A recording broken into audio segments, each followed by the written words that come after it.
boy Sneaker D. You got Just-O. And this is Kick Chat brought to you by KYG. Today we have none other than the Brooklyn native Nike sneaker designer, Gaby, aka Queen Leah.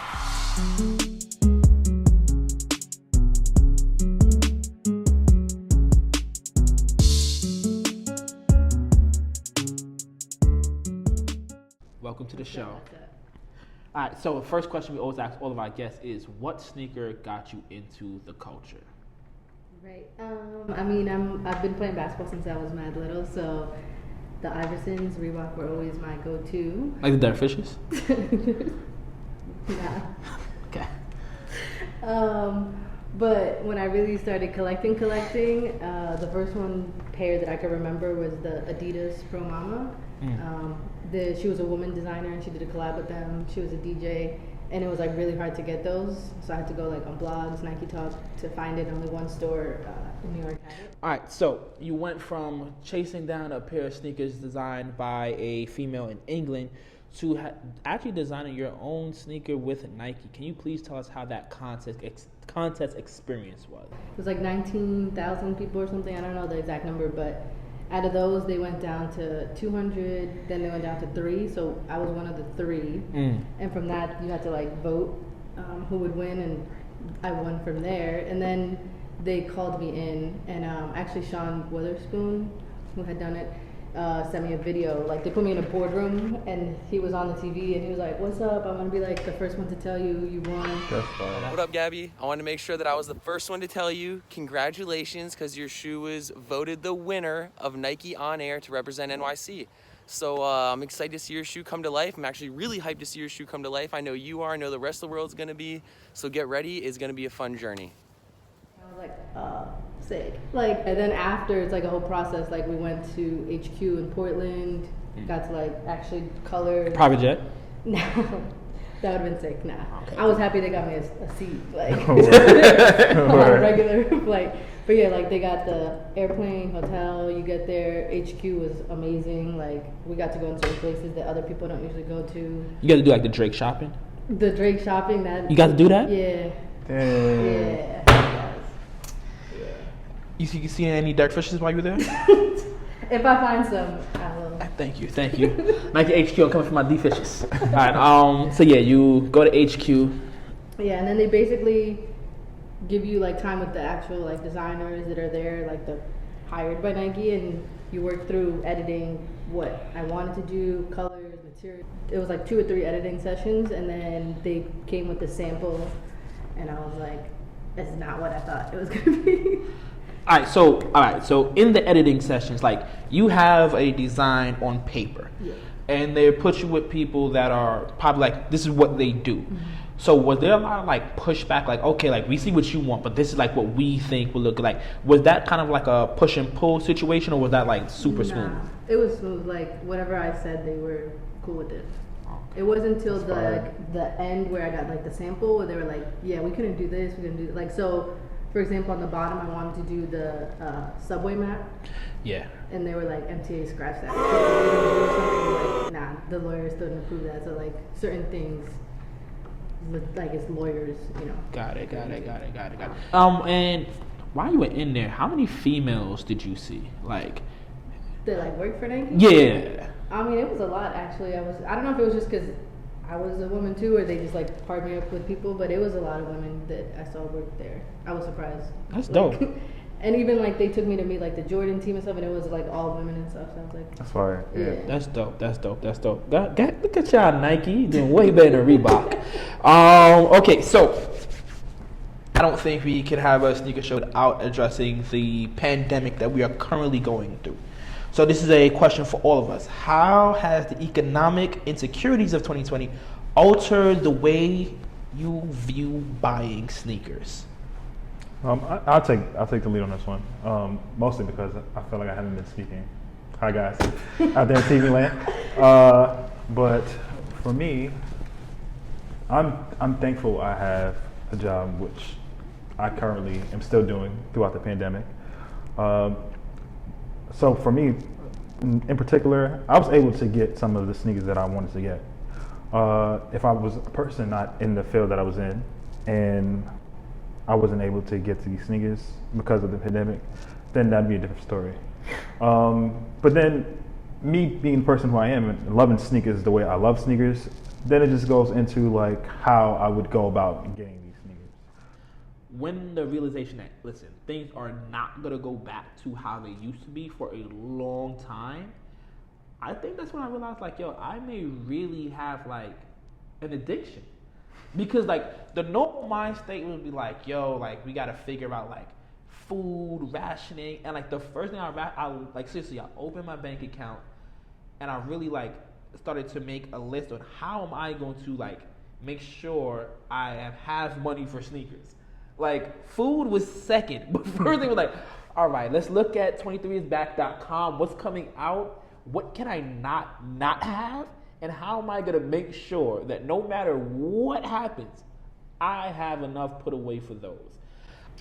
Yeah, I mean, I'm the same thing. I also felt like I had, well, I always knew I had an addiction to sneakers, but my thing is I never pay resale. I never like go on StockX and those type of things. Like if I can get it, not because if I can get it, but I'm just not the type of person that like wants to pay more than like I have to. But this, Are you the plug?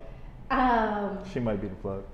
Sounds I'm like a very plug. fortunate that I can get certain sneakers. That's plug talk. But it was also the thing, like, because I'm an essential worker, so when drops are at like 10 a.m., like, I'm in the middle of helping people. Mm-hmm. Like, I missed so many drops this year that I feel like I could have afforded.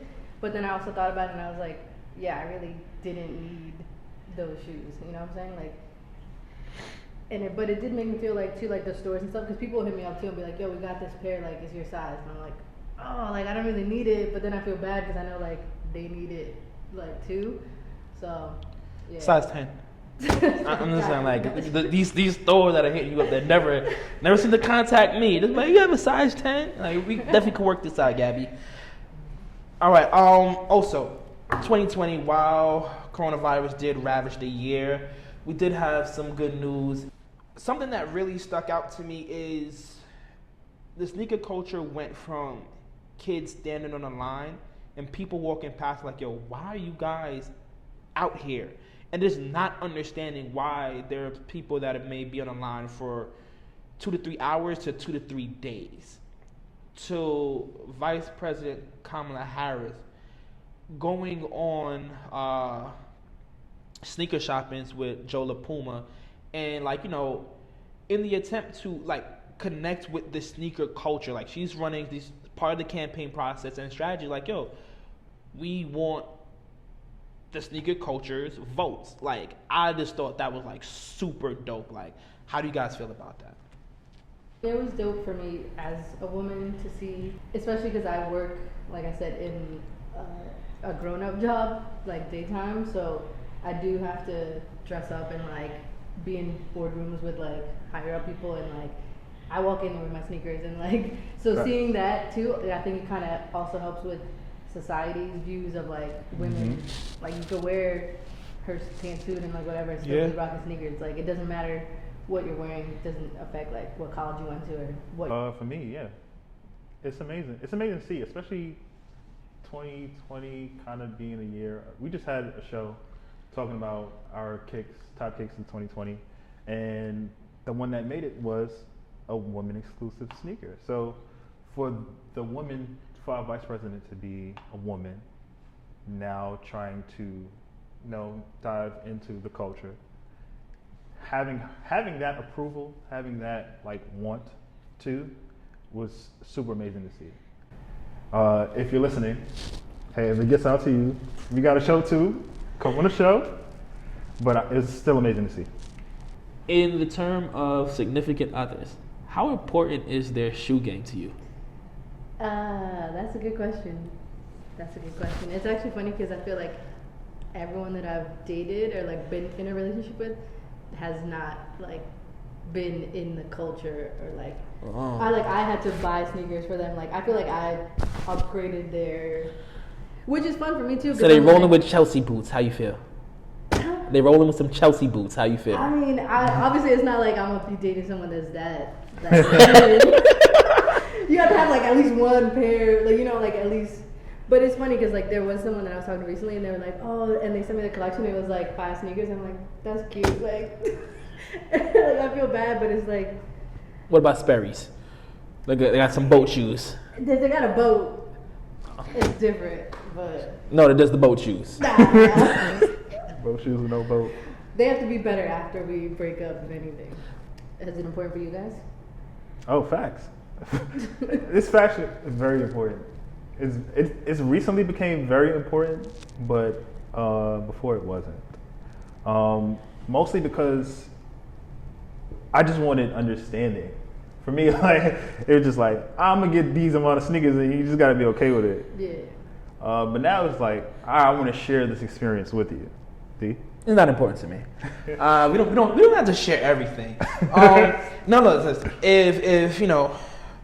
If they are into sneakers, that'd be dope. But my significant other is not into sneakers at all. She doesn't understand it. Actually, my daughter, my oldest one, is starting to get into sneakers. Starting to like, oh, Daddy, I like those. I want those. So I think I'll share that with her. But her mom's, she doesn't get it. Like, she's like, why do you need so many sneakers? Like, you only need 2 pairs of sneakers. And I was like, why do you need so many belts? Oh, before we leave, can you just break down this sneaker for the people? Like, because there's so much meaning behind the sneaker, and I just feel like we can't leave without you telling that. Yeah, there's a lot. Well, obviously, it has to be about New York. Right. So, my thing is, I drew out like 6 different sneakers that I wanted to like represent New York. One of them was actually, I think it was like the 5, or sorry, not Air Max. I'm trying to think which one it was, but it was all teal. Yeah. Like, you remember they had that Dunk back in the day that like it came off. It was like a teal, and then if it like scraped off, it had the copper. Yes. It was like Statue of Liberty, something like that. Statue of Liberty. So that's like my first like concept, and then I was like, nah, like they already did that. It's gonna be whack. So I wanted, but like to me that was like really important because I'm first generation. My mom, like my whole family came here. So From where? El Salvador. Fire. So like I wanted to make sure that was important, and plus I feel like New York, like that's what New York is. Everyone comes here from somewhere else, and that's what makes it so good. But then I was like, the people is what makes it what it is. So that's why I wanted to highlight, and that's what this is supposed to be, like all the different people of New York. All the different shades. Yeah, all the different fire. shades. And then the hits of like the Statue of Liberty, and then the laces. I put like the 2 different color laces because unfortunately I am a Knicks fan. Sorry to hear that. It's been rough, but Derek Fisher was our coach for a while. he was. If I see him, I'll let him know that you love him. But yeah, so like the blues. Please do. I was trying to do like New York kind of blues or whatever, because that's important to me too, basketball. And then I did like from New York, like going up and down. So like the people, then it was supposed to be like the concrete, and then the water. And that's why the subway map would have hit if it was there. But yeah, it's basically what that was. And then just like, the coordinates, because my family used like boats to get here. There was a lot of different That's fire. Thank you for being here. Thank you for sharing all that for us. Thank you for putting together a great shoe that you guys should pick up if you see in the store. And that is our episode. Like, comment, subscribe. If you're subscribed, tell a friend and tell a friend. And until next time, peace. Bye, guys. Bye.